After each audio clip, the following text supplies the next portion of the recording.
Kisah ini bermula dari rasa penasaran warga yang lalu didukung oleh polisi. Setelah diselidiki pun, para petugas itu malah ngedapetin penemuan yang gak diduga-duga. Penasaran apa itu? Hai, calon sarjana di sini dan kita akan jelasin bau misterius di Madagaskar yang ngebuat penduduk setempat menjadi geger. So, nggak usah pakai lama lagi, siapin diri kalian dan nikmatin videonya. Di awal tahun 2018, warga, polisi, dan juga petugas satwa liar daerah atau Liaria Madagaskar nemuin 10.000 kura-kura di suatu rumah kosong. Cerita awal mulanya gini guys, para tetangga tuh ngeluh gara-gara ada bau gak sedap di daerah lingkungan mereka. Awalnya tuh bau sempat muncul dan juga hilang, tapi setelah lewat beberapa hari, bau gak sedap itu pun muncul lagi dan lebih kuat dari sebelumnya. Ya, para warga jadi bingung lah dan malah nuduh satu sama lainnya. Setelah ngecek rumah masing-masing warga, hasilnya pun nihil, tapi baunya masih tercium guys. Akhirnya warga pun mulai penasaran kalau baunya itu muncul dari rumah kosong di gang mereka. Ya sebenarnya nggak kosong-kosong amat sih, soalnya kadang tuh mereka masih suka ngeliat kalau ada orang keluar masuk dari sana. Terus karena mereka takut dipenjara karena masuk rumah orang sembarangan, para warga pun mutusin buat telepon polisi dan minta temenin nyari tahu penyebab baunya itu. Mendengar penjelasan di telepon, si Pak Polisi langsung berinisiatif buat ngebawa ambulans dan juga petugas satwa liar pas datang ke daerah perumahan mereka. Misi pun dimulai. Mereka masuk secara bersama-sama tuh dan langsung disambut sama si bau gak sedap itu guys. Langsung aja nih ngebuat mereka tambah yakin kalau baunya tersebut munculnya dari rumah ini. Sambil jalan ke dalam, para polisi juga langsung ngeliat kalau ada orang lagi ngegali di halaman belakang.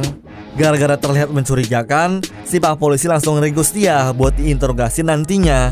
Penjahat udah ditangkap, tapi tetap gak ngejelasin tuh baunya muncul dari mana.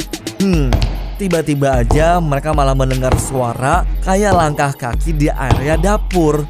Pak Polisi pun langsung mengira kalau masih ada pelaku dalam rumah itu. Tapi bukannya pelaku, buset, mereka malah nemuin kura-kura dong. Tapi bukan cuma satu ya guys, seenggaknya ada 10.000 lebih loh. Dan pas makin diselidiki di dapur, kamar tidur, kamar mandi, semua isinya itu kura-kura. Jadi bau yang selama ini dipermasalahkan sama warga itu ternyata gara-gara air pipis dan kotorannya si kura-kura. Uniknya, kura-kura yang ada dalam situ ternyata termasuk kura-kura langka dan bisa dijual sekitar 250.000 pounds atau sekitar 4 miliar rupiah guys. Walaupun kaget, tapi Pak Polisi dan petugas satwa liar itu jadi langsung sadar kalau kura-kura ini perlu dikeluarin dari sana secepat mungkin. Cuma karena sebanyak itu, mereka butuh waktu sehari dan 6 kendaraan truk buat ngeluarin semuanya. Para kura-kura langka itu pun langsung dikirim ke Le Village de Tartu biar mereka bisa dirawat di sana guys. Sebelumnya kan udah dehidrasi, kelaparan, dan kurang perawatan tuh. Jadi ngebuat para kura-kura yang ditemuin tadi gak semuanya selamat.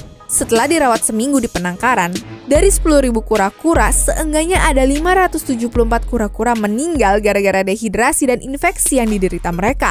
Bahkan ada 180 kura-kura juga yang udah meninggal duluan pas para polisi dan petugas masuk ke dalam rumah itu.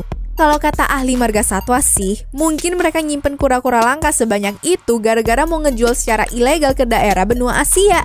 Dan sekedar informasi aja ya, para polisi Madagaskar pun juga langsung ngeburu beberapa pelaku yang diduga terkait penyelundupan ini.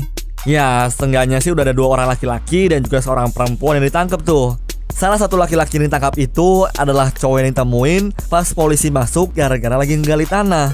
Katanya sih dia mau ngubur kura-kura yang sudah meninggal duluan biar baunya tuh gak tambah menyengat.